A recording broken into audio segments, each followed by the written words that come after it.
is almost over, and so is Hot Take Point made. But we've got one last episode in us, which is something I've thought quite a few times about 40 minutes into the show when, things were going badly.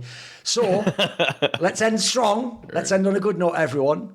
What we're going to do is, on this episode, don't worry, I've gone and gotten the usual fan hot takes. And I propose, because if you've noticed, what I'm doing now, guys, is I do the same thing on Snake Commander. We're operating Fight Club rules. Remember, in Fight Club, if it's your first night, you have to fight. So what we're doing is we start the show out by beating the shit out of some newbie that doesn't know the ground, isn't done hot take point. They're just coming in, hey, Mr. Kassad, I'd like to submit a hot take. I paid to join the Discord. Just join the LFN Discord, submit your hot take at CS Hot Takes. And then I tell you, I give you all of you the warning, don't I? I try to give you the reprieve. I go, listen, you can say, please don't mention my username. Will only attack your ideas. I think they sort of want us to mention their username, mate. I think some of them might even be so on the next level. They want to even be flamed, and they're intentionally constructing rage bait hot takes, because I think we start with one, boys, to get the juices going and really get into the episode.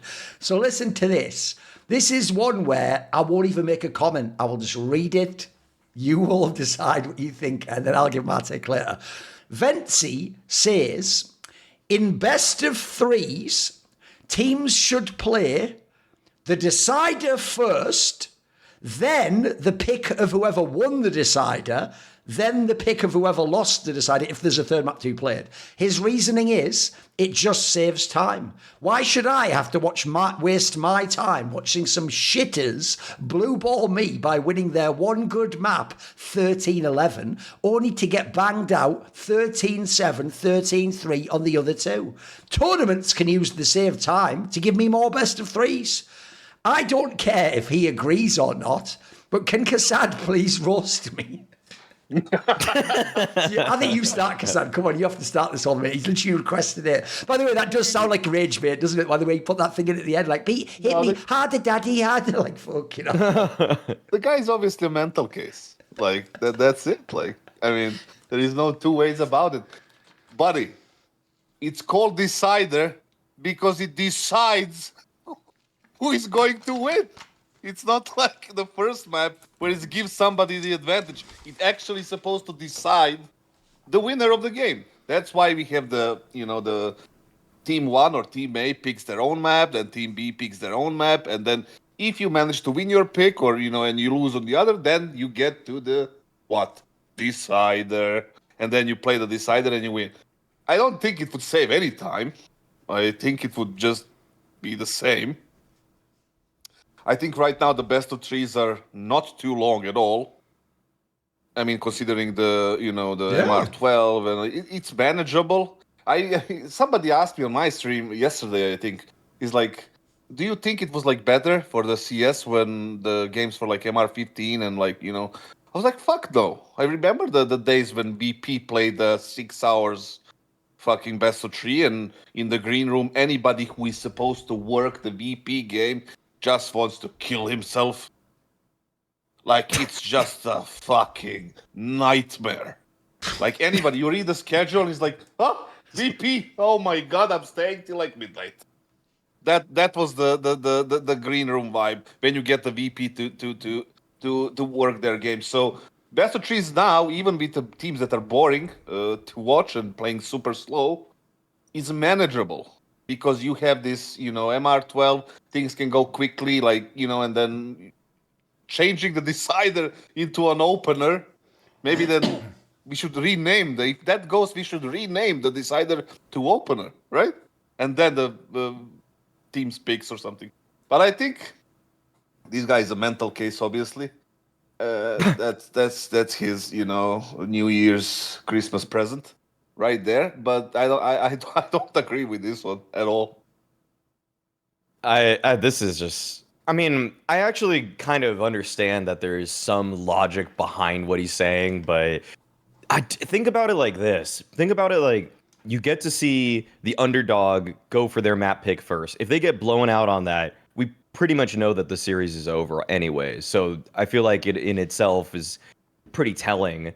Secondly, even if you have two evenly matched teams, what you want is the decider, the remaining seventh map in the veto to be played out last. I mean, that's the best way it could possibly go. It builds suspense because we usually will see in a typical series, underdog barely ekes out their map pick, 13-11, sure, like you're saying, but then goes to favorites map pick, and yeah, the favorite will win that one more often at 13-7, 13-6.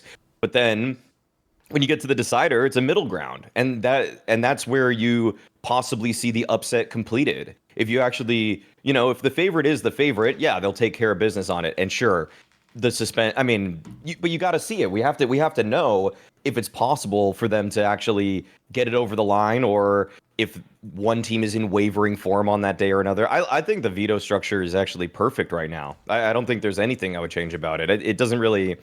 There's nothing intuitive about putting the decider first and then putting the favorites map second, because then you're just creating a super. It's not a super lopsided veto, but if you just even played percentages on both teams are, say, like 60-40 favorites on their own pick, but then the decider is the more 50-50 map, why are we stacking the deck against the underdog? Like, it just doesn't really, there's just no need to do that. And yes, like, if the favorite's going to win map 1, map 2, that changes things. But in a way, one of the elements of real live LAN CS is the tension or the emotions that are built up. The pressure mounts as you get to the third map, and we've seen in the past, even favorites can crumble under the weight of them being the team that is supposed to be getting through it, and then the underdog pulls off something that we didn't imagine.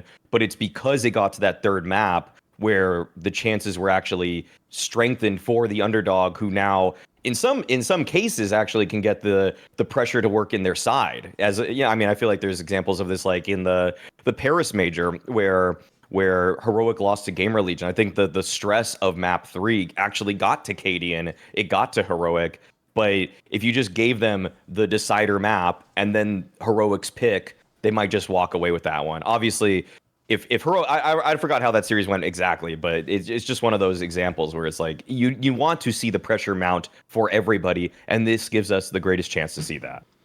Yeah, the main flaw with his thinking, it's described in how he explains it. So what's his main reason for doing it? He just describes what the matches he doesn't like to watch, which is games where the underdog barely wins and then they get banged out because they're shitters who blue-balled him or whatever. Right, here's the immediate flaw that you've got right there, is I can tell you, as someone who's designed tournament formats and watched a lot of them in many different esports and sports, if you design things just to make sure the bad games don't exist, you will then remove circumstances where the best teams in that situation give you the best matches. So I'll give you an example, right? First of all, notice one thing he's ignoring is that how often does what he's saying actually happen? Right, wait a minute, I'm watching a really good team play shitters, but the shitters win their map 13-11 and then get banged out. Bro, when you play against the top teams, Vitality, Falcons, they just 2-0 you anyway. In fact, one of the reasons why I love the current veto system like Maui's talking about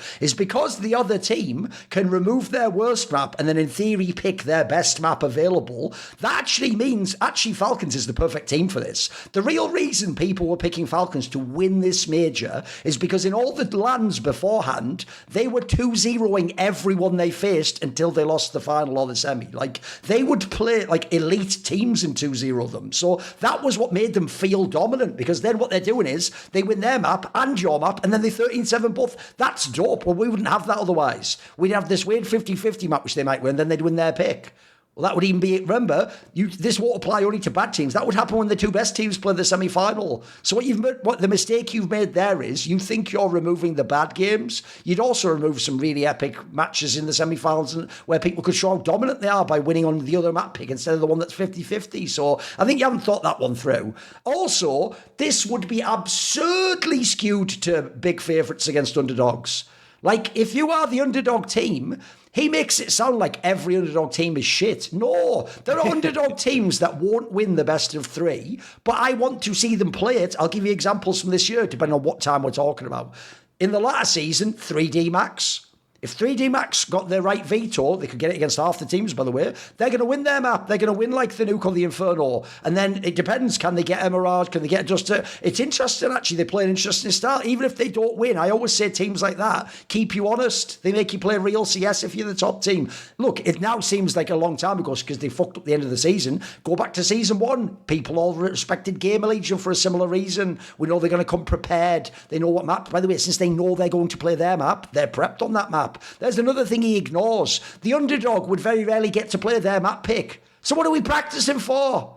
Like, the threshold of breaking through from underdog into good team would be so absurdly hard, we would barely know there were any good teams. I'll even say, if you go back to 2024, Mongols used to be in this position. They weren't actually going to beat fucking Vitality, but they might be able to give them a really great game on one map, and then maybe one's close, and you go, ooh, something to watch for the future. So I think it's a bit too narrow-minded, because he's only trying to take what he doesn't want out. Also, like you guys were saying, bro, if there's one thing I don't need, it's best of threes to be shorter. You already get best of threes that are smashes like the aforementioned Falcons games. If they beat someone 13-4, 13-4, I barely feel like I got in the series. Like, that can be done for real if you don't have too big a break in less than 1.5 hours. Like a whole match. And remember, if that's a nightmare scenario where they dominate, that could be the semi-final. You want a semi-final to be like fucking 80 minutes long. Bro, even a dog shit box office movie with Transformers is 90 minutes long, for fuck's sake. They don't just make those like 50 minutes so you're in and out. So I think that's a terrible idea, personally. I would never do that. I would just skip this dog shit. But listen, he got what he wanted on some BDSM shit. He actually just wanted Kassad to beat the shit out of him and go, you fucking idiot. So he got it. There you go. Merry Christmas. Mate, I don't know what I don't know what's wrong with your brain that you want to just be abused on a podcast. Most people don't like that. I mean, there's also like the trend in Hollywood movies where they're actually releasing a lot of films that are longer. So think like Oppenheimer, think like, I mean, technically this is released online, but like Killers of the Flower Moon and like Avatar 2 and Dune 2. Yeah, it's just Irishman, all these movies they're trying to make movies longer because people need a reason to pay the price of admission. Think about the fact that this is free content, and you actually want to be in your seat for longer. Mate, you even make a point I've just thought of that's even worse. What about the guy who pays for the ticket, goes in the stadium for the playoff game, I'm really hyped to watch the underdog, bang, out in 70 minutes, get the fuck out the stadium, like... Bro, he just paid like a whole day for that, travel to the event, and then cause you at home are like some actual fucked up, decadent end of the Roman Empire, fat fucking nobleman. Yeah, bring out the slaves. I don't like this fight. Throw another one in there. What are you talking about, you lunatic? The rest of us are... Wait, by the way, I'll just say this. I like CS. I would like to watch CS. I would like to watch more CS. If you don't like CS, piss off to Valorant or open one of your dog shit fucking animes or watch TikTok, you fucking Zoomer idiot. Whatever. Listen, the point is also, like, to add to you, Duncan, is like, it's not just the benefit for the underdogs to push the teams, like, and maybe show some what do you call it, like talent or like, potential, the fact that they can, So it's good for the favorite teams as well. Obviously, it's better when you win 2-0, but getting pushed to the third map adds to your, like, Oh, I hadn't even thought of that. That's another thing, Kassad. The top teams would be worse because you'd have a bunch of games against underdogs where you never play a map that you're not good on. You'd never play, like, your weak pick.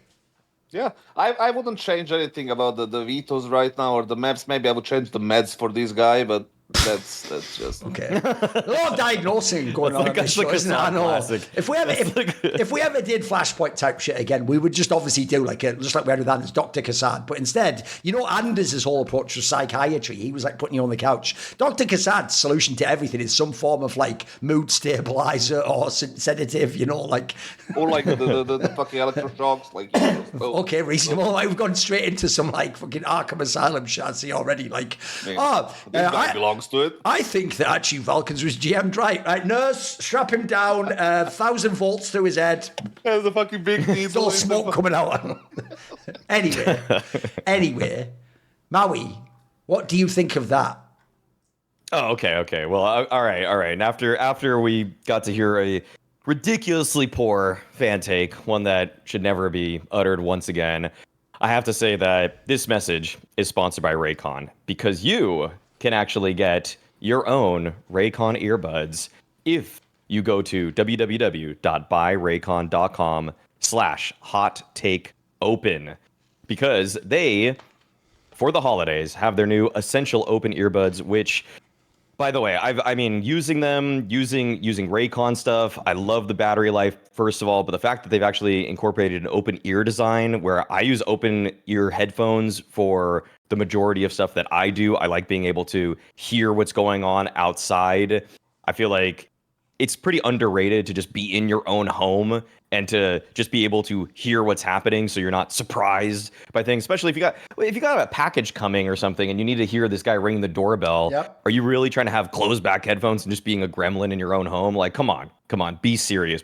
So yeah, there is a 36-hour battery life and an 8-hour earbud life, so you can just listen all day. You can listen when I use them mostly. I use the other earbuds actually on planes because sometimes you do want the closed backs. I use those on planes so that I can just watch movies, all the movies I just talked about. I can watch a whole best of 3 series without having to recharge them, okay? And yes, I sometimes want a long series to keep me occupied when I'm on a plane. So be sure to get your own because Raycon audio products are up to 20% off this holiday season. Once again, go to buyraycon.com/hot-take-open to save on Raycon audio products site-wide. By the way, that reminds me, I don't know how many other people do that, but that even was one of my classic moves. Before I figured out all the tech of have a tablet or, I mean, nowadays I don't think the entertainment systems are that great. It's way better than it used to be, but it's all just stupid filler TV shows and shit superhero movies. So what I used to do really was I would actually get out my laptop and I would just be watching a bunch of games to prep for the tournament, rewatching a match or watching. And what's mad is I've actually had shit people recognize the game or something and be as I'm sat there on a plane, just people going from the other side of the aisle, what's that going on? And what I would do is I would be very British, but also rude at the same time. I would just put my headphone and go, oh, sorry, I'm really busy right now. And then just go back to the thing. Say, I'm not fucking obliged to explain to you what's going on here, you fucking lunatic. It's not even the entertainment system, it's my laptop. What next if I was showing my fucking daughter on the swing, all right, where should she go to school? None of your fucking business. Ride your neck in. Fucking porn, whatever. Some shit Spider-Man into the Spider-Verse or something and fucking get lost in fantasy, you loser. Anyway, I can't believe how are you not taking it upon yourself to onboard these 1 to 2 extra people into the Counter-Strike world? That could have been the next investor, a Falcons level of investor, and you just cursed them. You know, I just drove them out the city. Actually, if it's in first class, you should explain it. But if it's in coach, get the fuck out of here. Yeah, exactly. What are the odds? What are the odds? Okay, the question now is this, boys: Who has the first real? Who has the first real hot take? Who has the first real one? Hi, Maui, go. Dude, mine Maui are so. Listen. I want to see Maui be Maui because the first take he was on the desk, explaining the. You're not on the desk anymore. Okay. There's got to be some spicy held back. Yeah, come on. Yeah, and this. I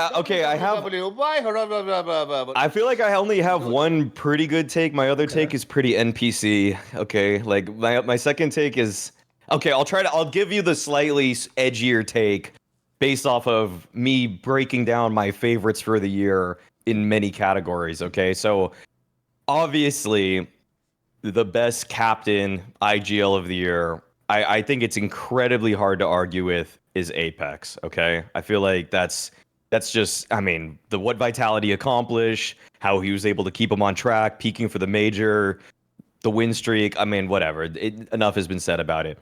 I felt like the race for number 2 was actually pretty heated. And so I have my number 2 IGL of the year. And I feel like there were... Hit us with it. Yeah. Oh my God. Hit us with it. Say the bullshit name. So I think my second best IGL of 2025 is Aleksib. Oh, right. Actually, that's a good one. Fair enough. Okay. I was so scared you were going to say Fallen. Say, I'm out, mate. I was going no. Say Fallen. I would fucking get up and leave. I know. I was so... That's why, because I thought that's the hot take party. Take the cables out. Okay. No. Okay. No, I think my expectations. Okay. This should be a hot take because they didn't really win anything all year. Yeah, true. All they won was a Star Ladder Star Series event. True. Okay. So yeah, I thought that Aleksib, in terms of calling, in terms of the way that they were able to win a lot of the matches that they won this year or make deep runs, they took down the Mongols in tournaments, eliminating them, I think, at least 3 times. And that's a team that clearly has more firepower than them. Then they also obviously took down FURIA in the quarterfinals of this major. I would say that there were just numerous cases of NAVI getting more out of their pieces than you would necessarily expect them to do. So I feel like they deserved a nod in my eyes, and I kind of even was almost reverse engineering it, like, okay, who deserves the credit on Navi? And it was somewhat hard to pick. I mean, yeah, Wonderful was good at the major and everything like that, but nah, the game planning and the calling from Navi, generally speaking, and the live ability to adapt in the mid half, especially on T sides, if the first gun round doesn't go well, like they were one of the best teams at doing that. I mean, other than say Vitality, obviously, but even Falcons and well, if I went through the other teams, FURIA, Falcons, Mongols, I'm not going to include Kerrigan in this because it's like this dude just kind of sacked his whole year except for the majors. You know, I mean, it's just hard to really actually say that he deserved a case. I felt like Aleksib was the most consistent at digging his team out of situations when things are not like working for them. I also will say, Brolin would be another guy where Brolin was just, I mean, their T sides were the weakest aspect of Maus all year. I mean, as soon as he became in-game leader after the first 1 or 2 tournaments, really the main aspect that was to their detriment were their T sides. So I'm going to, Aleksib B is my second best in-game leader of 2025. And that even goes as far to say, if I were building a team tomorrow and you ask me, who do I want as my captain? I would say Apex is number 1, Aleksib's number 2. First of all, you are insane. Like, I'm not even gonna say, are you insane? You are insane. And, you know, like, what is, like, I don't even get the arguments, though. Like, I'm looking at their year, and they won that one event, Star Ladder Star Series Fall 2025. The teams there were, like, total teams of 4. One was obviously Navi, 9, Passion UA, and NIP. That's the event Navi won. The reason why they're good on the T sides and mid round and like these adaptations is Blade. It's not Aleksib, it's Blade. I mean, it's partially Aleksib, but it's Blade. The reason why that's the same team that won the major. Similar team, without JL, right? They sucked all year. There is nothing notable except for the semis in Cologne and that Thunder pick. Is that even considered a fucking success? Like, they lost to FURIA 3-9 in the best of 5. They won 2-0, and then they lost. They got reverse sweep. So that's it. Like, everything else was just a bust for a team like Navi, right? So to put him as a number 2 in a sense that in 2025 he was the second best IGL, that's just nonsense. Are you ready for the usual question, Kassad? Who's number 2? Who is better? Yeah, I mean, just look at the year and the success. Yeah, I don't need to name. No, you're doing it. You're doing it. No, you very much do need to name the person. The point is, if you actually think this through, you're going to find it's really hard, Kassad. Name number 2. Listen.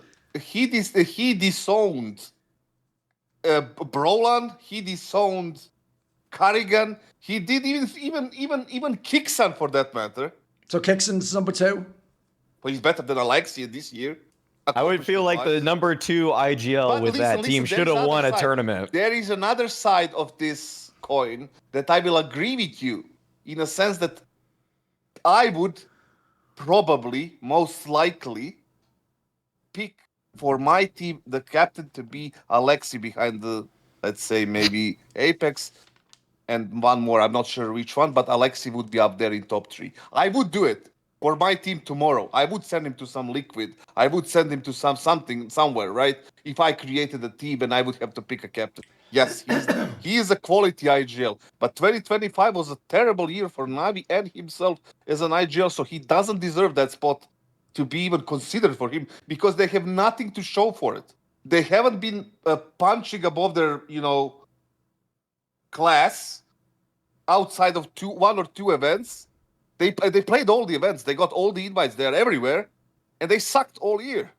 And they have, like, the GOAT coach, arguably the second best IGL, and some good pieces, like Bit. And you guys were praising Makaze that he's a good star player. I said it wasn't, but still, let's say that you are right on this one, just for the sake of the argument.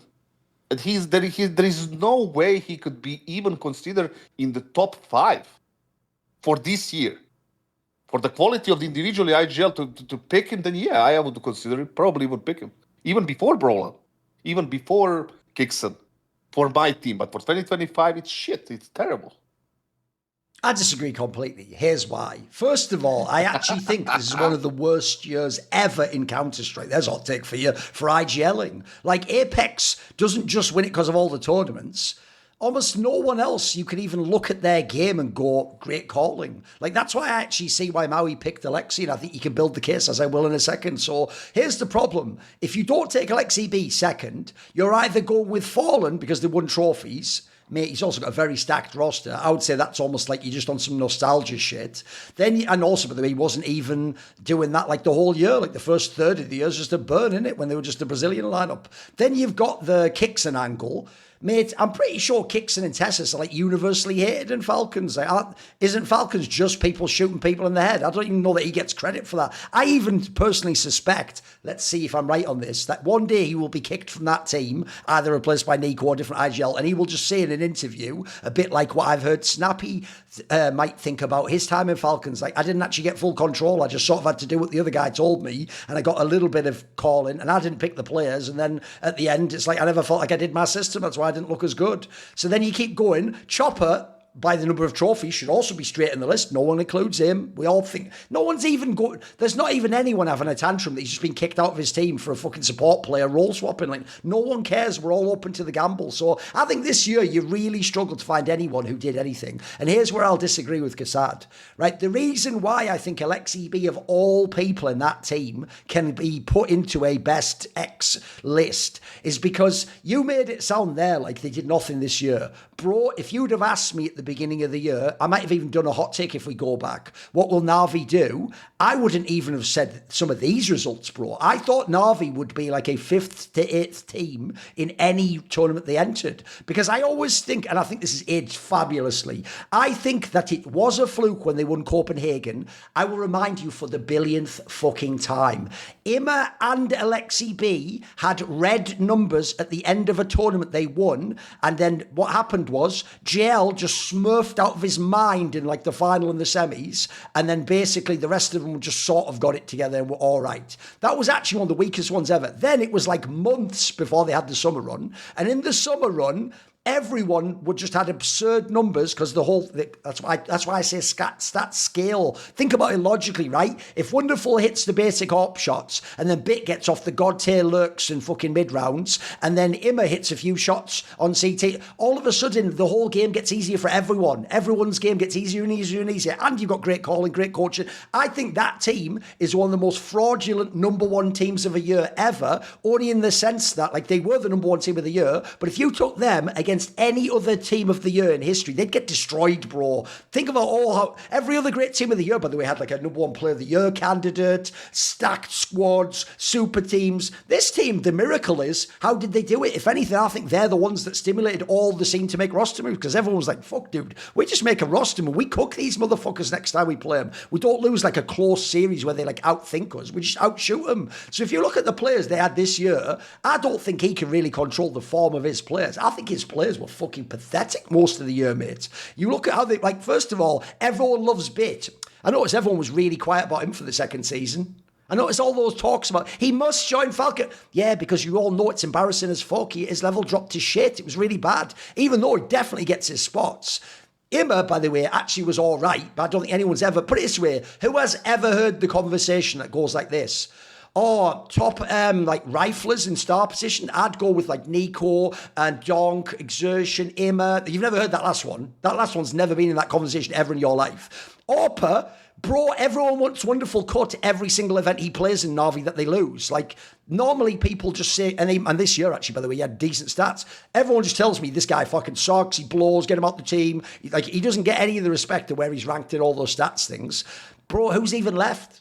who's even left in the squad. And then we had JL, who was actual shit in Season 1, by the way. He deserved to self-bench. Makazi is not a good star player. I've never said that, Kassad. To me, what he is a player that has impact. Like, it's even one of those ones where the stats aren't even that great. But if you ever watch, like in that FURIA game, he definitely does, like, send it and go for aggro players. I kind of like that, mate, because then you at least, like, stimulate the game. You sort of get things happening. And from that, you can, especially if you're underdog, you can win. Here's the underrated part. I think he had a really scuffed roster. He had no... But this way, it's not just because of placings is how HLTV decides it. I don't think, here's a hot take for you, Aleksib had a single player who actually even deserves to be, I think only Wonderful would be HLTV top 20 for me. I don't think a single other player would be there. Now, I will actually give you some results, Kassad. True, if you make the expectation, last year he was winning tournaments, you didn't win any except fucking Star Series or whatever. Yeah, but here's the thing.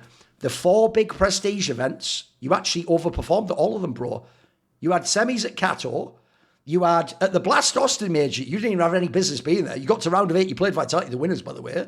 Then at Cologne, you had top 4 there. You lost to Spirit, who won Cologne, by the way. And then in this last one, you lost to FaZe in some randy upset, but you beat FURIA. Like, I think you actually overperformed at the biggest tournaments with, like, somewhat scuffed pieces. Like, I'm kind of shocked. And then lastly... Also, if you look at some of those, the Thunderpick one isn't as bad as you think. In the semis, that was when they beat the Senzu Mongols, got to the final, and they almost beat FURIA, who was, after that, by the way, was dusting off fucking Falcons and Vitality. Like, that was a really good team. So, and lastly, it's recency bias, but this major, I put a lot of it on the shoulder of Aleksib. I think this was a masterclass of calling, bro. I actually think you could argue they actually were the second best team at the major. Like, remember, they gave Vitality the really close game in the Swiss stage. They completely outplayed FURIA. They were even in the FaZe game. It's not like they got beaten big. That was like a very, very close game. So I think they did great at that one. So all in all, I think a pretty good year. And I will say, it is a good point that if we give Blade a lot of credit, there's less credit to go to Aleksib. But this also isn't 2015. Blade can't just call the whole time. He can only do timeouts. He can only prep them before the map and between maps. So Aleksib still does have to call the game. So I don't know. I actually kind of think Maui's hot take's better than I thought. Because obviously I do rate Aleksib, but I know what you mean. If you look at results, every fan's going to go, it has to be...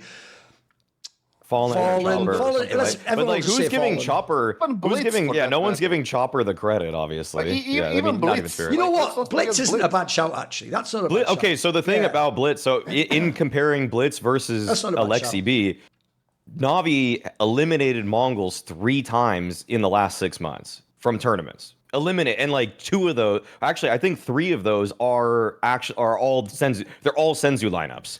So yeah, but we are not talking about this head-to-head thing. Like, we are not comparing like head-to-head games. We are like talking about the whole year where you put Aleksib as a number 2 IGL of the year. Like, that's where the argument becomes more general, and we need to consider all the other aspects of everything that happened. Both of you have good points, like when it comes to like the lineup being shit and like, you know, they eliminated this, but it's not the whole point. It has more than that. You need to, you know, account to the fact that like there is no winnings. There is no. Let me ask you a question, Kassad. It's that's why I can't do What's weird about your arguments on this particular case is they're all the arguments I defend your fucking career from against other people. Like, don't you notice I always go, well, why would he win the major, bro? You had like fucking Gratz faction and Zorpa. Like, his star player was JKS, who, by the way, to win tournaments had to go and be the 4th best player in G2. Like, he didn't have the. So I would ask you this question, Kassad. Which IGL, remember it's an English-speaking team, which IGL aside from Apex, could I put onto NAVI and they would win tournaments? Right now, it's a hard call. I mean, I think I don't know. That's the real answer, because depending on the players that you want to have, right? With these players that they have right now, it's just a gamble whoever you put, right? Because I don't even know if Apex is an answer. I don't even know if you could say it. Like, who can you put, like, you know, the hybrid IGL, like Hunter? Because I think that's what Maui's basically saying. The reason he's putting Aleksib up is, to him, like, he didn't really have the pieces to work with. Like, he couldn't really have done much more. And if anything, like I say, at the prestige events, they actually sort of had decent results. I think that you are misunderstanding me when I say, like, that I do rate Aleksib as a world-class IGL. I would put him in my team. over massive other, but I'm just talking about 2025. Okay. And the results of 2025. If you offer me money and said like, listen, put me fucking together a team and pick an IGL, I would pick Aleksib before Blitz. All right, let's be real then. So to you, for awards at least, you do have to, like, success is a big thing. Yes, of the year, right? So Just would of you the have year. picked like Fallen or Blitz instead, do you think, for your second? For Blitz, yeah, 100%. I don't hate that one, by the way. He did win it, EWC Major Foul of the Year. Until Senzu win, it's a very nice set of Blitz. results for where he's from, yeah.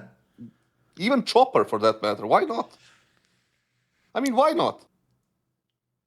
I put Chopper in my list, I think, higher than some people would, but I definitely don't have him top 3. I mean, it's a debate, I guess. There is like a lot of arguments. And also the criterias are different. I don't think we have the same criterias that we follow, and then we make a decision. Everybody has their own kind of circumstances they're like looking at, and they're making the call based on that. It's not like a list of things. Yeah, of course. That's why I did the clarifying questions. Also, I'll just say this because I've said it a million times over. I do think the name you pick is really important. If you call yourself Chopper and you get cut, you fucking did that to yourself, mate.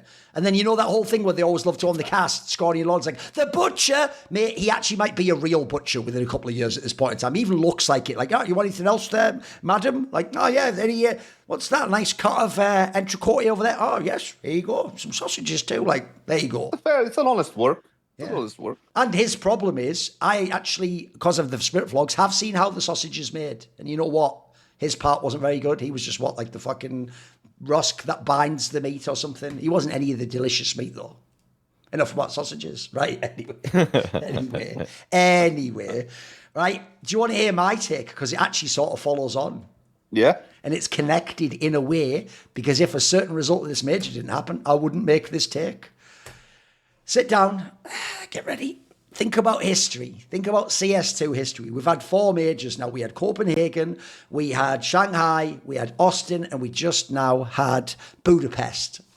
So there have been 4 majors, and I think FURIA is the worst major fail in CS2 history relative to who their team was.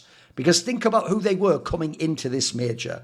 They had 4 trophies. Now, yeah, one of them was the Fisher Playground. That one doesn't really matter as much. But they still won the Thunderpick one over NAVI and some decent... There was Aurora, there was Mongols. That's it, like a decent one. The other 2 are just fucking money in the bank, bro. Like the Chengdu and the EPL, whatever like it is. Those are like legit results. And Blast or whatever. Those are real big results. So you come in, remember, I always stress this. You were everyone's pick as the favourite. You were the HLTV #1 team in the world. Everyone loved to throw it in my face. Fallen back to #1. Well, then I better expect a fucking great result in the major, hadn't I, boys? You were the VRS #1 team in the world. And you got a Swiss that you 3-0'd. You 13-2'd Navi, who you end up later playing. 3-0'd it completely. Then in the playoffs, you got a bracket where... At worst, you should be the semis, if not the final, by the way. You lose immediately to the team that you 13-2'd. They outplay you on all 3 maps. You actually only even win one of them because of some like shenanigans where they thought like no one was attacking the site and they just ran out and fucking fed a 1v3. That I think is, I'm not even saying it because it's Fallen. Fallen has some of the best clutch rounds in the history of Counter-Strike. That wasn't one of them. That was like, the joke I said was if that was an online game in Tier 2, we would say it was match fixing. That looked absurd the way they lost that one. Even the last guy just didn't hide. And then they defused the bomb with like fuck all time left. So then add in, think about the players he has. I'm pretty sure most people would agree with me that by the end of the year, FURIA has in contention for the most firepower in the whole fucking world. Like, Molodoi was looking fantastic. Keserato just hums the whole time, never drops his game seemingly. Yuri is your 4th best player, top fragging sometimes. Your Kindar's having career renaissance where he's doing like the 50% opener shit, and then Fallen's just fucking falling and chills and does what he can. I think if you add it all together, this is why I know that all those Brazilian fans also like scare people. They make people feel like it's the rail, 3rd rail on the track, and if you just touch it and criticize it, you die. Because bro, we all fucking destroy teams like Falcons in the same tournament for losing in the round of it. They lost to Spirit, bro. We all make like any of it. If Mouse lose, you fucking shit. Why is FURIA just allowed to lose like this? Like again, as everyone's favourite. In fact, when I called Vitality Vitality to win. I was told I'm just going off nostalgia. And anyone who called Falcons was just said, you're an idiot because they haven't won a tournament. Essentially, it was treated like this was a slam dunk that FURIA wins the major. They didn't even get to the semis on the easier side of the bracket. Like, I want to hear people's thoughts. If you have any pushback, go for it. Because in CS2, if I look at the other tournaments, I don't think there's ever been a thing like this where number one just failed completely and fell flat on their face in the playoffs. Well, I had looked back at the other majors that happened in CS2, and I don't really consider So for the Shanghai major, NAVI was technically ranked number 1 going into that, and they didn't even make it to the playoffs of that one. They went out 9th to 11th. But the I don't problem think their is players that, are as good though. But whatever, we can disagree on that. It's all good. Well, yeah. I would say that the problem with even trying to say that it's a bigger failure is that the perception of NAVI going into that tournament wasn't as the favorites necessarily. No, they were sort of falling off, weren't they? Yeah. It was almost just that they were number 1 on HLTV by virtue of them having won and come in second place in a lot of tournaments a lot earlier. Yes. So that didn't really strike me as, because I was on the desk for that one. I remember it happening with Dustin Tech Girl. I mean, we just said, okay, the tournament's wide open, but it didn't really feel like it was much more wide open than it was when they lost. When FURIA lost, now we're saying to ourselves, okay, who is going to win the major? It's probably like Vitality's the favorite, but it does open everything up for everybody now. Would win.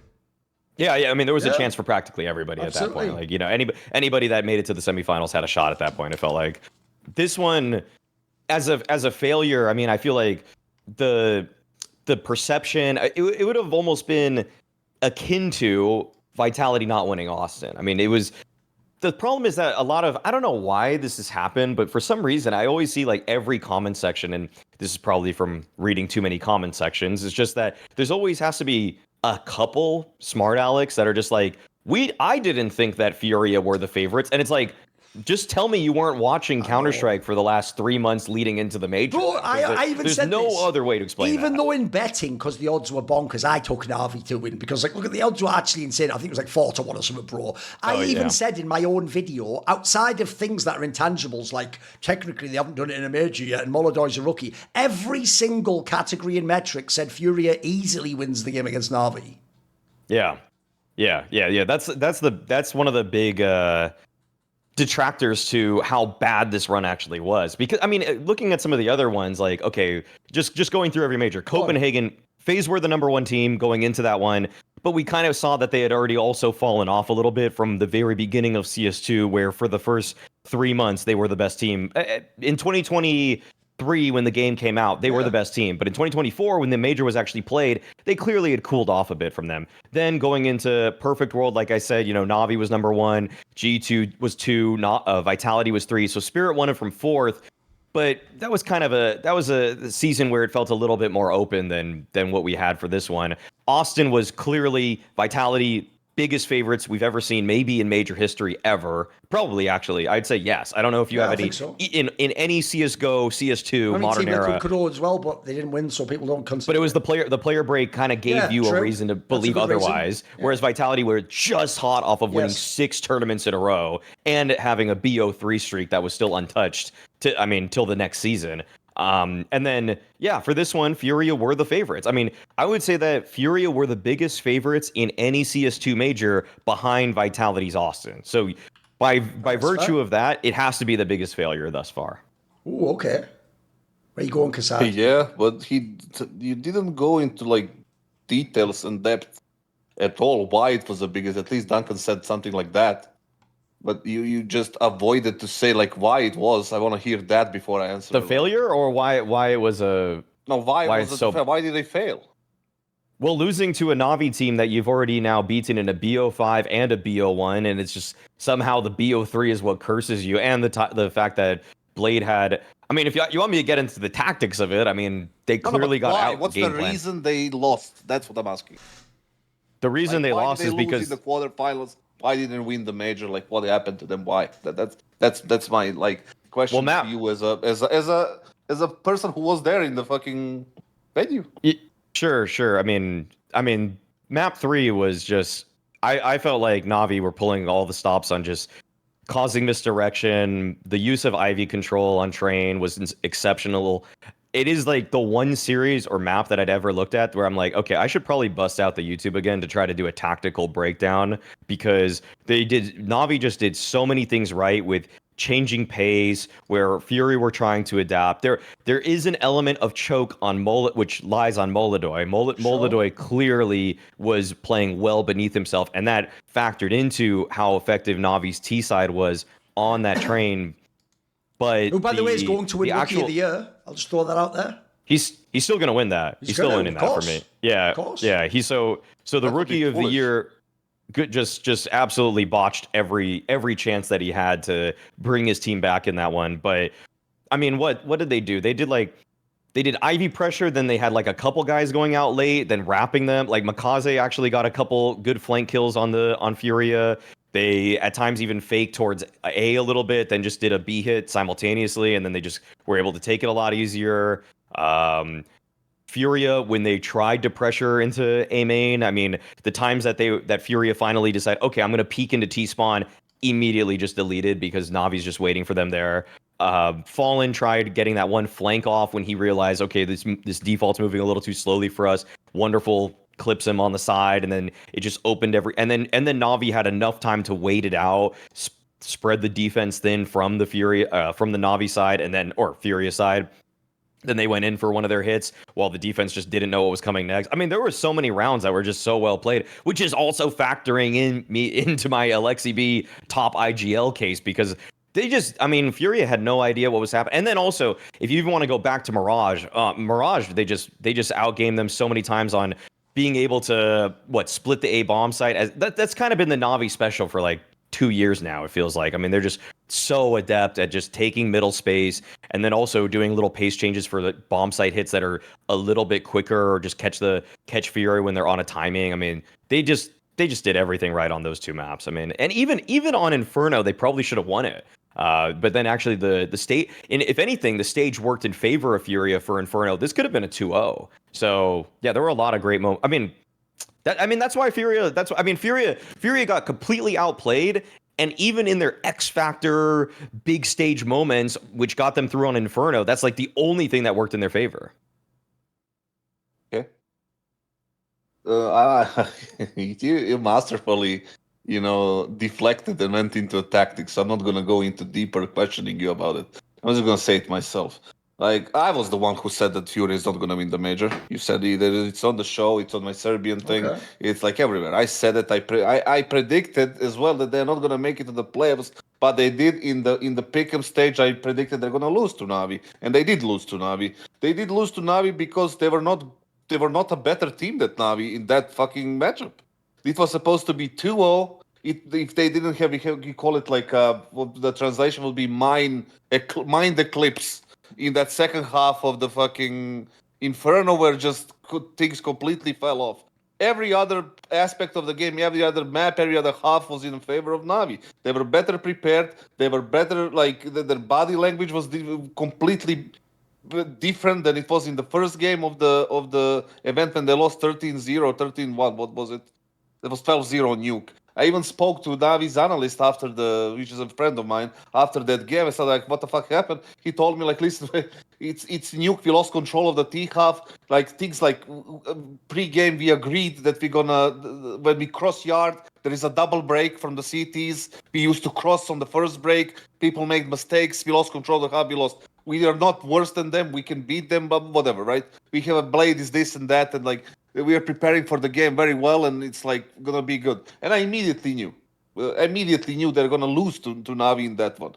The thing is, like, what tilts me the most, I think what Duncan tried to say as well, is like the biggest hype, considering all the facts before the major, was going into Furia for them to win it. The only hype like that was given to Vitality for Austin. For previous two majors, FaZe and Navi, were not that hyped teams. They were like, well, maybe they're kind of a favorites, but like, there are other teams too. The second major as well, the one with the Spirit one. The thing is, like, after this one, just like everybody was talking, Furia. And when they lost, nobody had the balls to criticize them. Yeah. But we are first to jump on Maus. We are first to jump on Falcons. Of course. even Vitality, the era is gone. They fucking suck. If they don't win this, they're gonna make a roster change. Why is nobody talking about the roster change for FURIA? Why is nobody publicly criticizing? I'll tell you why. Because they're afraid of thousands of messages. Of course. Yeah, you know what? I don't give a fuck about thousands of messages. I live in fucking Serbia. It's a bigger jungle than fucking Brazil. If you want to fucking send me thousands of messages and death threats, stand in line behind 300,000 Albanians who are much closer than you. You think I give a fuck about that? Okay. And the fact that your professor caught feelings? I didn't even call him out. Oh yeah, I forgot didn't about even that call detail. I actually inadvertently set this up today. It's all good. Keep going. I didn't even call him out. I didn't even say his name.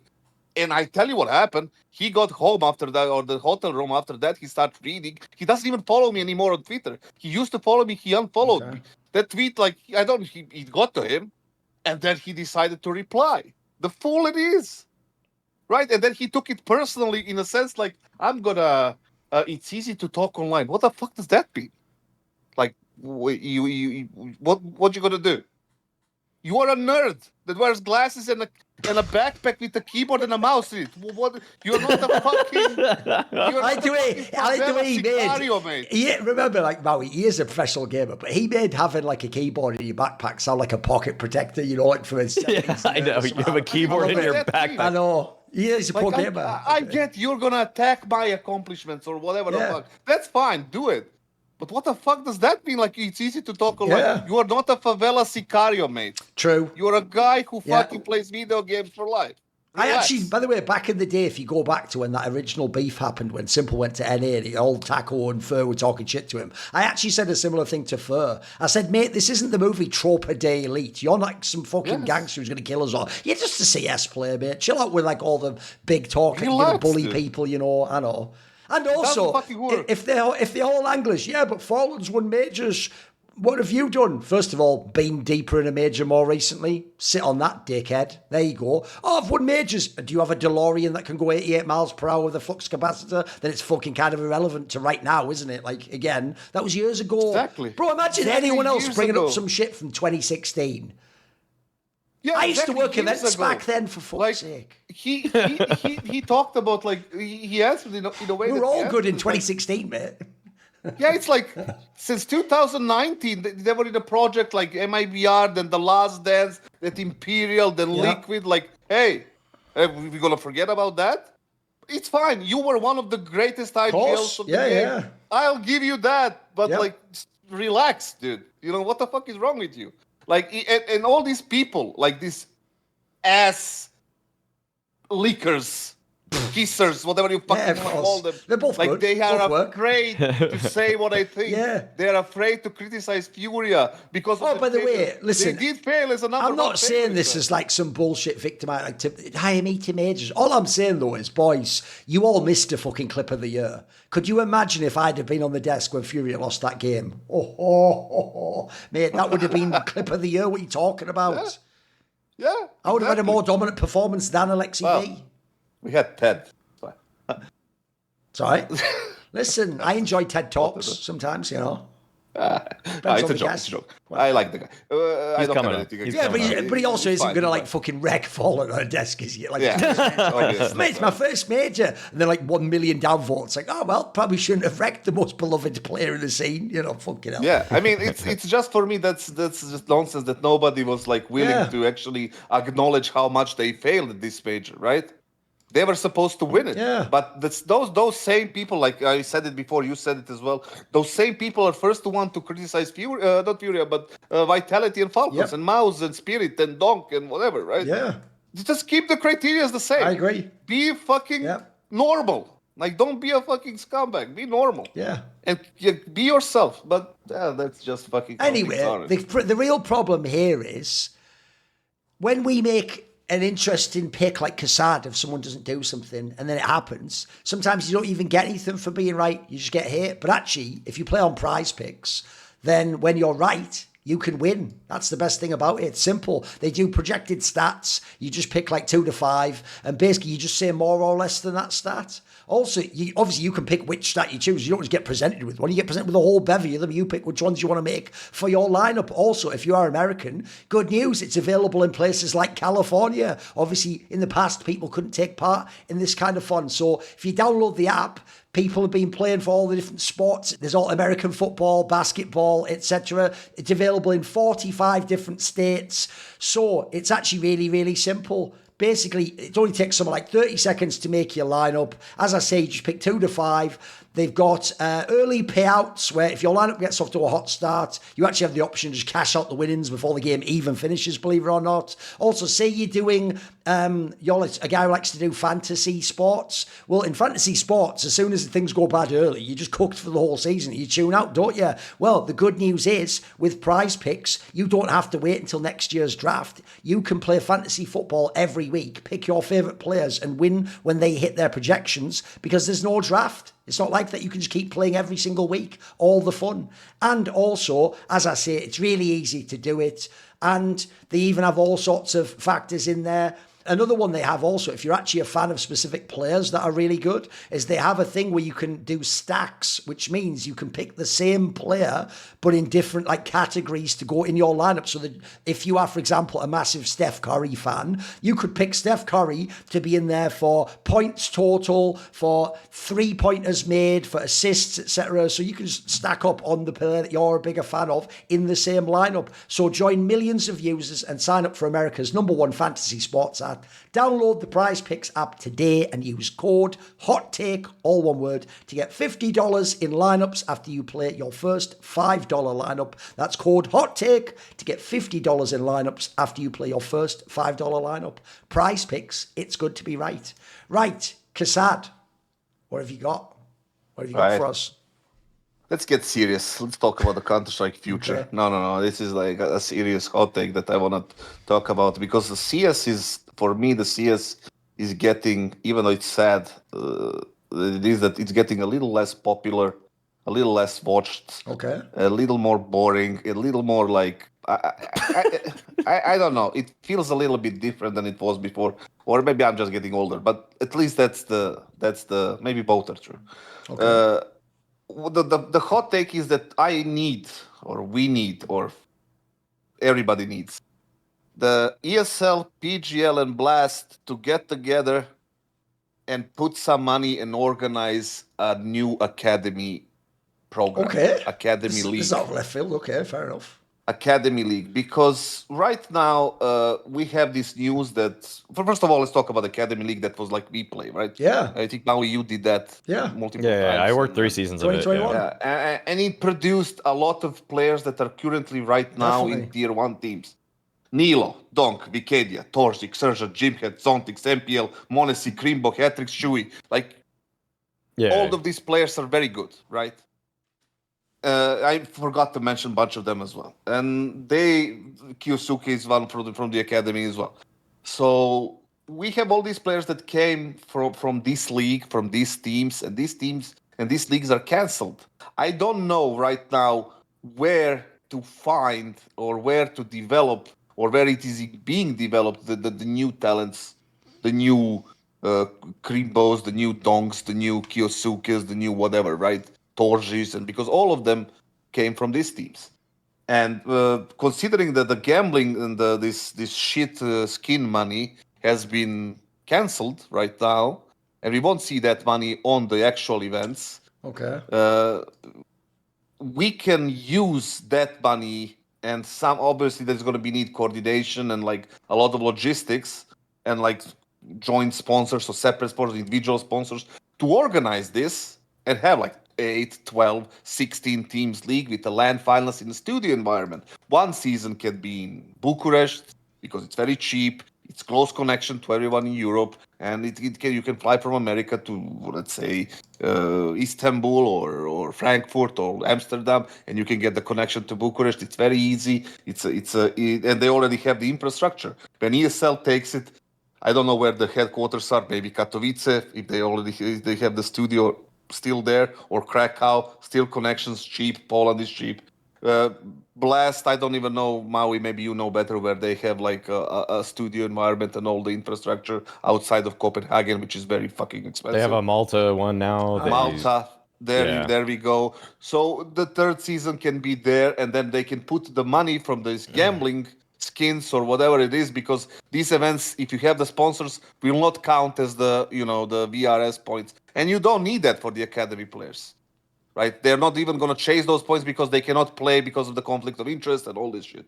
Right? But they can still play LAN and they can still compete against each other, and we can still have the rising talents going into the tier 1 teams that are not going to be, instead of being recycled like what other teams are doing, like getting the same players over and over and over and over and trying to fit some sort of a lineup that will work. This way you have this like academy league that will be developed and from season to season, and the new players can pop up. The money is going to be there. We have the Saudi money. Let's not pretend it's not there. We have this overpaid bunch of stuff that is overpaid. The example being the food for the players in the venue and in the tournaments. Why the fuck is a TO paying for all the food for the fucking teams? That is an 8-man crew. Like, you have the hotel that's paid for with a breakfast. Your team should provide the 2 meals or 1 meal or whatever the fuck is it. Not the TO. All the tens of thousands of dollars that are going to the talent, that are going to the broadcast just to make it looks nice, can be decreased by 15-20% to get the money into this and organize it. You have the manpower, you have the finances probably, you can ask and make a deal with fucking thousands of these multi-million, billion fucking skin websites that will fund this. You have the infrastructure in multiple cities, and it can be done. So these kids can actually develop and play on LAN instead of playing CCT, Galaxy fucking whatever, European Pro League that is 70% fixed and rigged for the fucking betting. And nobody develops, nobody watches it, nobody fucking gives a shit about it. There is no content, nobody is streaming CS, nobody, even the people who stream CS, nobody is watching them because it's fucking boring, and everything is going to shit. So instead of like investing into this youth and making them play CS instead of playing fucking Valorant, we're doing nothing right now.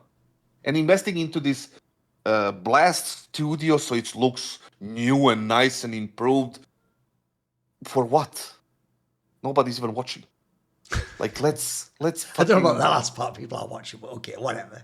People are watching, but not as He many means as not they watching should. the stadium or something. Not as many as people should, right? Like the amount of money put in against the people that are watching is not, proportional. Okay. That's what I'm saying.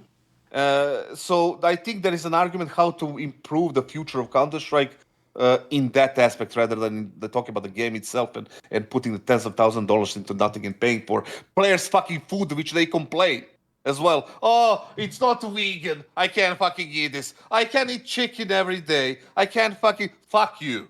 Buy your own. Just a rant against vegans. All good shit. Okay, fair enough.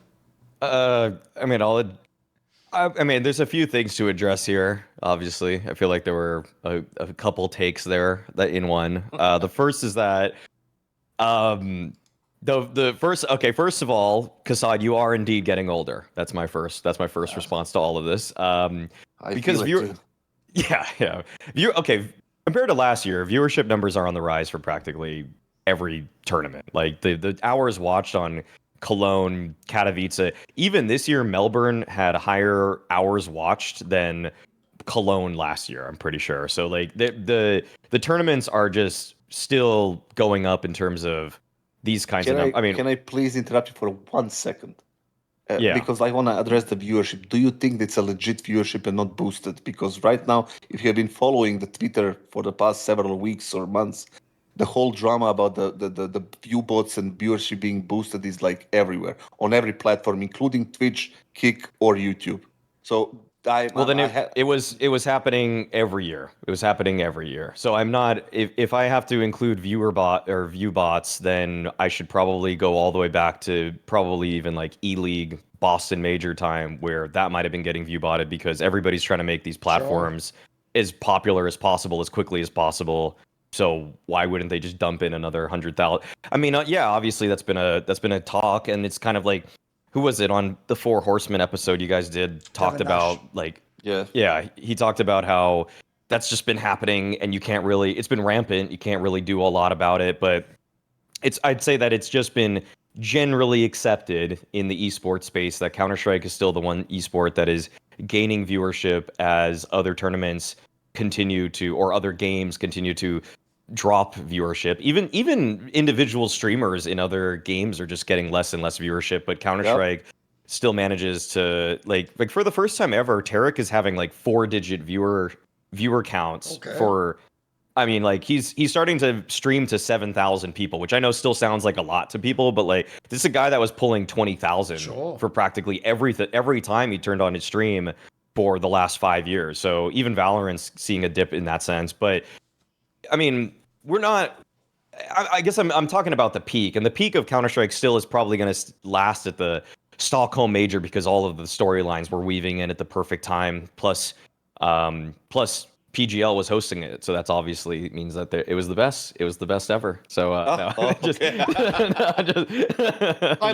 PGL is the best. I still like working with PGL. Obviously, no, just no, but okay. But then getting to the aspect of what to do to improve it, I do sense that having an academy league would bring in viewership to the tier 2 space that doesn't. I don't know if it desperately needs it, but it could use it. I mean, I think that those kind of ecosystems are self-contained and sustainable because they have gambling partnerships that end up paying. Like, I mean, I don't know if I want to shout out gambling partnerships as I am sponsored by a gambling partnership, but I mean, or I have one, but you know what I mean? Like they have these little ecosystems that function, and yeah, there could be tier 2 match fixing. I'm not really privy to. Yeah, okay.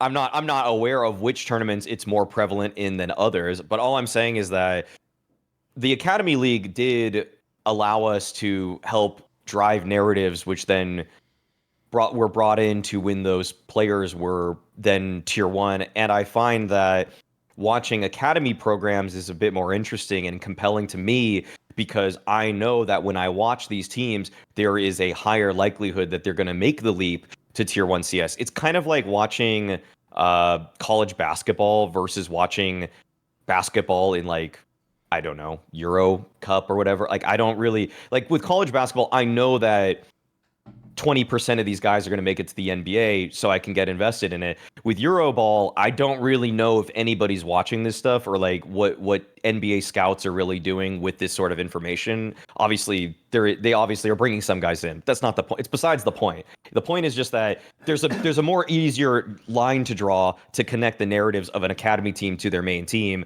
as they tend to bring their players in. But I don't know. The whole ecosystem for it was just. I mean, it's always something that's a little bit. There's like ulterior motives. Okay, there's ulterior motives for everybody to do these kinds of things. did the Academy League because they needed a way to get an in on the calendar, so they used the player break to have a tournament which had name brand organizations, and then they brought in some name brand talent to then make a product that displayed their wares and abilities as a broadcaster, which is now why they have a studio in Los Angeles and they work with the NFL. Like they actually got so good. They were so good that We Play themselves just left esports. They literally left esports because they were too good for esports. So I don't know. It's just they themselves and I know, speaking on behalf of certain other TOs, that they do these things not for the pure profit margins of running an esport, a Counter-Strike tournament. They do it because you can usually parlay it into working with a publisher who then will pay you to run their tournaments. Examples being like if PUBG decides like they want you to run their tournaments, they're going to pay you a fuck ton of money so that you end up running their PUBG tournament under a white label. Yeah. So I don't really know how to make an Academy League work because you'd have to actually ask for orgs to do a buy-in, but it's like the Academy project themselves is such it's already kind of seen as a money sink for them unless they can, like Maus, sell off their players one by one but then that's kind of already their profit margin, and I think they're already happy with that. it's an insignificant amount of money for the academy team to be run. Like in a bigger scale, you can also get the skin and gambling sponsorships that will cover that. Like I said, and maybe I didn't even mention the fact that it's like the salaries are still being overblown, and like it's a whole thing. But I think that they should get together. I think there is enough money in these TOs that can be spent to develop something like this and give these kids a sort of a pathway into Counter-Strike if they want to be video game players, professionals, to go into Counter-Strike, which is a more interesting game and a bigger game than Valorant is. I don't want to see a talent go to Valorant. I don't want to see a talent go to whatever the fucking shooter game is outside of these two. I want to see go to Counter-Strike. I want to see new donk. I want to see new NiKo. I want to see new devices and like all these like new IGLs. Like, I want to see them playing somewhere and develop the proper way so they can become like a proper professionals instead of being kids that is being like 16, 17-year-old, throw some money at them, they become jackasses and they ruin their careers and potentially other people's careers. So there is a system that can be developed and structured in a way that these kids can become proper professional players and then develop into a decent humans as well. So yeah, and I think the TOs can be a part of that in a big way. Before I make my call on this topic, obviously, I metaphorically need to get my phone provider in order, don't I? Now, I don't live in America, but if I did, I would certainly use Mint Mobile. The reason why is one of the tricky things in the scene is you've got to have all the contracts, there's all the shenanigans. Well, the best thing about Mint Mobile is no contracts, no nonsense, and you can easily design your plan. You can pick a 3, 6, or 12-month unlimited plan for $15 a month, which is their best deal of the year. All their plans come with high-speed data and unlimited talk and text on the nation's largest 5G network. You can also just bring your current phone and number over to Mint. Just like if you have an academy team, you can take that good thing that you like the player and bring it up to your main team, can't you? So turn your expensive wireless present into a huge wireless savings future by switching to Mint. Shop Mint unlimited plans at mintmobile.com/hottake, all one word. That's mintmobile.com/hottake. Limited time offer, upfront payment of $45 for 3 months, $90 for 6 months, or $180 for 12 months. Plan required, $15 a month equivalent. Taxes and fees extra. Initial plan term only. Greater than 35 gigabytes may slow when network is busy. Capable device required. Availability, speed, and coverage varies. See mintmobile.com.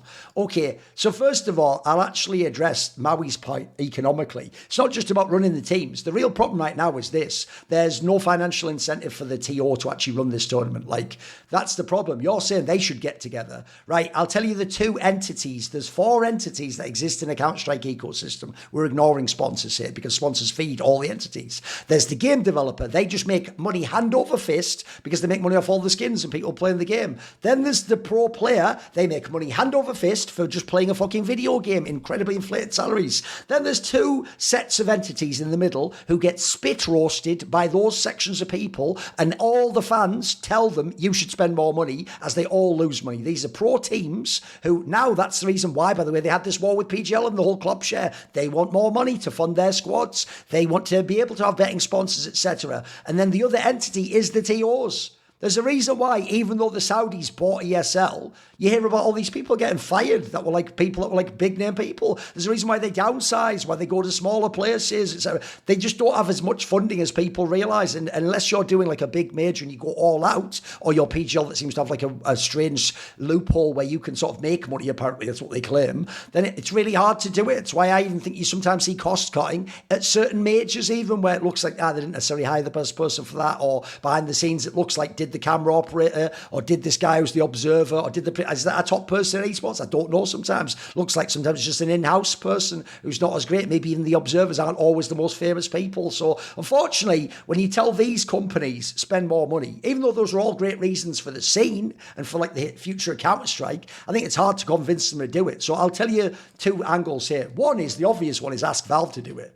If Valve wants, take the Valorant example you just gave, what the greatest crop of NA talent ever just plays Valorant. Those are the pros in NA. Like, they all left CS during the COVID era and they all just went over to Valorant. Even the odd top player went over, the Nitros, the Ethans of the world. A few people went over, and basically they then became the best sometimes in the world environment and the top players and teams. If you're Valve and you want to keep those talents in Counter-Strike and develop a pathway to pro in Counter-Strike, make an academy league. It's nothing to Valve to throw a little bit of money at this project or even provide some of the just actual, maybe you have a studio that you can convince people to use. Maybe you can do some, whatever it is, they could do it the most easily of all. Secondly, another angle would be the fans. The problem with the fans is they don't know the players yet, so they wouldn't fund this, they wouldn't crowdfund it. Now, the other angle also would be this. I even think you could make an argument, even though teams do lose money, that actually they might be incentivized to help fund this league. Like, I always think one of the stupidest things people do about Flashpoint is they say that Flashpoint lost all this money, and it's like, where you dickhead? The teams owned the league.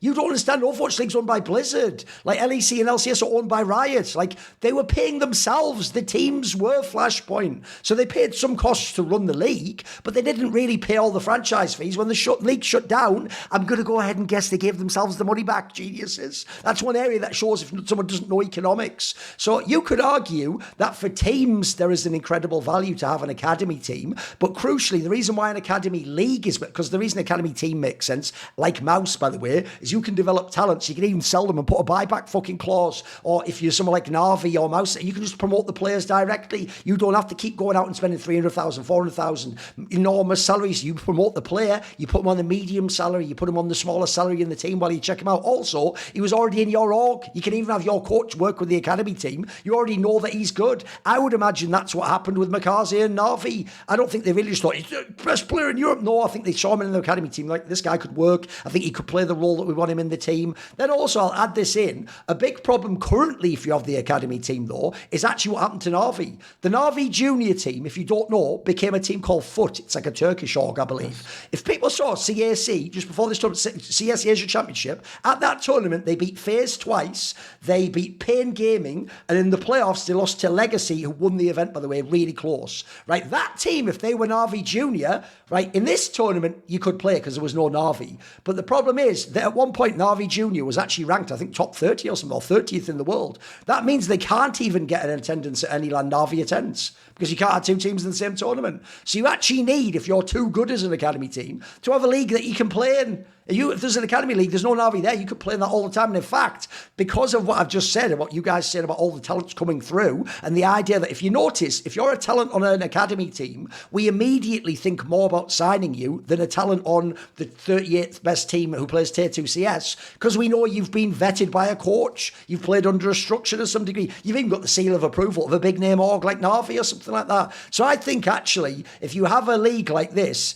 it also means that you will develop the next stars. And you also, like I say, even if you have to sell them, even if they're good enough but they can't go to your team, you can sell them to other people and make your money back that way. And by the way, on those ones, you can easily recoup the costs of running the team. Because yes, the team itself is going to be very cheap. They don't require big salaries. They're mainly playing Tier 2 online CS. So no, look, to develop talents, I think it's actually essential, bro. I think this is really important that you do this. The problem is, because I've seen in the other esports at League of Legends, you need to have like a proper Tier 2 and Tier 3 system that always stay Tier 2 and Tier 3. They don't just promote through like we do in current CS. Like, essentially, here's the obvious joke. Like, actually, someone like Gamer Legion would be better suited to being an academy team, develop players, sell them on, etc. Instead, we let them mix it up with the top teams, but then they just fail eventually, and we'd say, this is shit. Like, I think we misuse the talent and resources we have in Counter. Because I'm with you, I'd be open for it. It's just actually getting it funded. That's obviously the tricky part in it. I know. That's what I'm saying. Like, the biggest problem is finding, but I think the money is there if we cut some costs on the other events. And also, like, if we think a little bit long term, like if we make a little less money now and invest in this league and stuff, like, you will create the next donk that will fill up the arena. You will create the next NiKo that will fill up the arena, sell jerseys, get into your events, and also help you sign deals with the different sponsors platforms that will pay you to have that team and organize those events with those teams and those players on your events. So in the long run, I think it can be done. And for the future of console, I obviously, you said like the number one thing is Valve, but they don't operate it that way. I think them doing that is in the realm of like sci-fi kind of thing, right? It's just crazy to even think. It's like, it's like, well, aliens landing fucking on the planet. Like, they would actually do that, even though that would be the easiest, the cheapest, and for them would be nothing in the big scheme of things. Like, financially would be nothing. expanding the major from 25 to 32 teams is their form of creating an academy. True. Yeah, it's crazy. It's crazy. No, I mean that drags the whole like argument about the VRS. By the way, you could even make that argument too. Look, I don't know that the players like this. Take 1% of the sticker money and put it in an academy league. Yes, something like there are ways. Like if you use your like head right now, you can find ways. By the way, you mentioned foot. I'm gonna give you a little bit of a piece of information, like unrelated to all of this. I heard that 100 Thieves wanted to buy two players from foot. Okay. That Demon and that Jigius or whatever his name is, and they didn't want to sell. And also they have in a contract the thing. This is not confirmed, but they have a contract the thing that they cannot be sold as a core from foot to another org. Like that's crazy. I never heard something like that. But yeah, again, the Demon and these foot kids were from NAVI Academy. Like they were NAVI whatever they're called. Yeah, junior. Yeah. So there you go. There are kids there. They are sharp. They are better than the kids 10 years ago in the sense that like they're sharper. They have more resources. They can develop quicker than the other kids. There is ways. But if we let it rot like this, they will all go to like something else. Anyway, that is the last hot take point made of 2025. Merry Christmas, and we'll see you next year.